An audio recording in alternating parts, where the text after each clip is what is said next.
in scarcely populated remote regions. So today, when we stand here today, in the backdrop of all of this conversation, SATRC 26 is not merely a conversation. It's not just a dialogue. It is a platform where our collective vision and coordinated action can actually help. Over the next few days, our deliberations will review the outcomes of the SATRC Action Plan 9 and will also set the scope of the Action Plan 10, focusing on our region's shared priorities like advancing spectrum harmonization, cross-border digital infrastructure data governance, strengthening cybersecurity cooperation, universal connectivity and inclusion, and collaborative regional innovative ecosystem. The Asia-Pacific telecommunity has been instrumental in nurturing the spirit of partnership, and I would like to thank and congratulate the role of Mr. Kondo throughout. And I would like to also reaffirm that Pakistan stays committed to APT's vision of a connected, secure, and sustainable digital Asia-Pacific region. As far as Pakistan goes, like I said last year when we took the government, one of the first initiatives that we started working on was a cohesive and comprehensive Digital Nation Pakistan plan. And earlier this year in January, we were able to pass the Digital Nation Pakistan Act, which essentially set a clear roadmap all the way across connectivity, digital transformation, inclusion, and every other area that a truly digital nation should encompass. We've started talking about digital transformation in three critical areas: our society, our government, and our economy. Digital is today the new way of life, all the way from our very basic social requirements all the way up to our national securities. We have to focus on our digital transformation priorities. Pakistan's digital transformation journey has come quite a long way in the last few years. Overall, as we set ambitious targets for our Connect 2030 vision, for instance, 100 Mbps nationwide average speed, increasing the fiber penetration by at least 10x over the last 5 years. We're looking at around 1,000 megahertz of spectrum availability for our population, globally aligned 5G rollout, around $25 billion of economic impact in the next 4 years, and trying to achieve 100% gender inclusion, especially when it comes to connectivity and access to digital.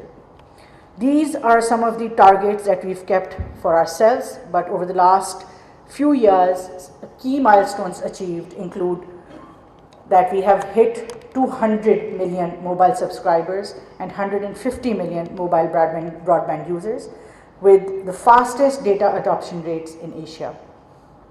We have 70% growth in the data traffic over the last 5 years and 17% year-on-year revenue growth in telecom sector.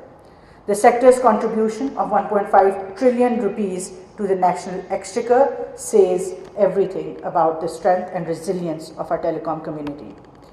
E-commerce in Pakistan is reaching almost $7.7 billion, projected to cross 10 billion next year. Our exports are increasing at almost 20% over the last 3 years. As far as the digital transformation goes, I'm very proud to say that today the federal government stands at almost 98% adoption of e-office, which essentially means that all our governance is almost paperless today. We have almost 50 plus digitally delivered citizen services, aiming to reach 150 by the end of this financial year. We collected 6.2 billion rupees of taxes this year digitally. But the larger picture is that, as our colleague, the chairman of SATRC also mentioned, that Pakistan has a very, very strong data exchange layer rail when it comes to financial transactions right now, called RAST, operated by the State Bank of Pakistan. This year, December, we're also launching the larger national data exchange layer with the support of NADRA and our other departments who are collaborating with the ministry. The purpose is to create the Pakistan stack and further substacks, which will then give the dividends of what a truly digital nation can have. The National Data Exchange layer will not only connect the public sector offices and make our data interoperable, but also connect the private sector and bring them online.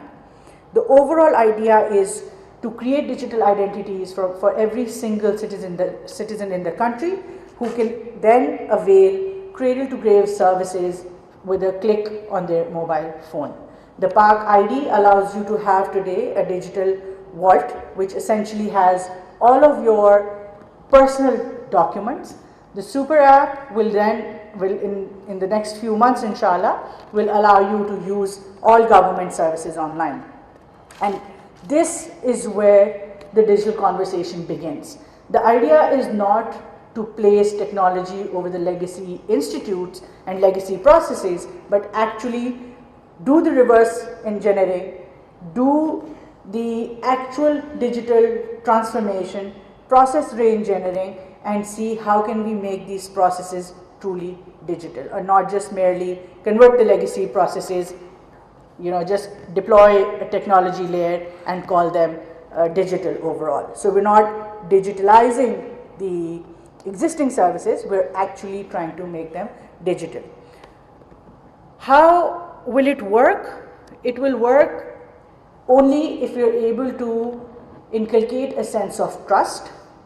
We're able to ensure components like cybersecurity across the domain, and we're able to ensure that the citizen experience is premium when using digital. And that is what is at the center of all the conversations that all of us have, that how can we make the lives of an average citizen better, whether it is a conversation around connectivity, digital transformation, governance, economy. Everything is for the average citizen who lives in our countries, who is experiencing government, and that is where we have to help. What will it do? 3 core benefits. Number 1 for me would be inclusion. Once we go digital, we are ensuring that no one is left behind, and that is the core agenda that we have today, whether it is inclusion across gender, across ethnicities, geographies. It is absolutely imperative that we think about the last citizen's need in the country. The second is transparency. It is again extremely important for effective government to have transparency, and especially for us to build trust among citizens. And the third would be efficiency. So inclusion, transparency, and efficiency is all that comes when we go digital. We have a very, very aggressive approach to our digital economy. Honorable Prime Minister takes a fortnightly meeting on cashless economy, and we have set again quite aggressive targets to ensure that cash in circulation goes down as we move forward, making Pakistan truly digital. To do all of this and to really support our agendas, our targets, we have had some transformative policy decisions over the last few years. The Digital Nation Pakistan Act, as I mentioned, was a milestone that Pakistan achieved. Right-of-way reforms. So everybody sitting here probably understands that one of the critical issues that Pakistan had in terms of fiberizing the country were the right-of-way charges, which made the ecosystem slightly difficult to operate in. With one directive of the Honorable Prime Minister, the right-of-way charges across the country have been abolished. We've also had notifications from most of our provinces. The 1 or 2 left will be notifying soon. So Pakistan becomes a right-of-way charge-free country, harmonizing this fee-free status across every single province and governing unit. We're also coming up with the 5G spectrum policy. Very soon, Pakistan will be auctioning over 600 megahertz of spectrum that not only will improve the current 3G, 4G situation in the country, but also introduce 5G. The MVNO and infrastructure sharing frameworks have been approved. Satellite communication regulations are almost finalized, which will again bring satellite internet connectivity to the country. And last but not the least, there is an emphasis and focus on how can we ensure that beyond connectivity, we enable our citizens with devices. Without digital devices, connectivity is of no use For that, we're again finalizing the Smartphones for All policy to make it more accessible, more affordable for every citizen. We also have a yearly annual program where we distribute 100,000 laptops to merit-based students across the country, and we're introducing more such initiatives as we move on. Only yesterday, Google's Google Chrome assembly line inaugurated in Pakistan, and we're hoping that initiatives like these and with investments coming in, there's going to be much better affordability around digital devices. Coming back to the region, I would say that today, South Asia, our strength is our population. We represent the majority of the world. It is therefore imperative that our policies converge and are harmonized. We are not only talking about technology and spectrum today as we inaugurate this conference, but are also the focus, I would reiterate, should be on trust, governance, and investment frameworks across the region.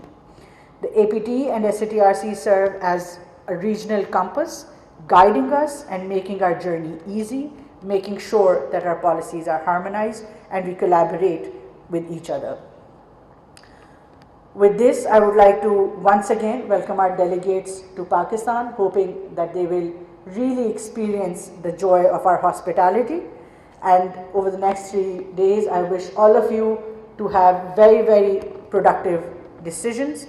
We want to once again reaffirm that our shared purpose to ensure that digital transformation becomes a driver of resilience, inclusion, and sustainable growth for every nation in our region. On behalf of Government of Pakistan, I extend my sincere appreciation for the APT and the SATRC Secretariat and all the participating member states for their dedication to this important cause. Together, let us shape a connected, secure, and inclusive South Asia, a region where technology serves people and prosperity is shared by all. Thank you very much.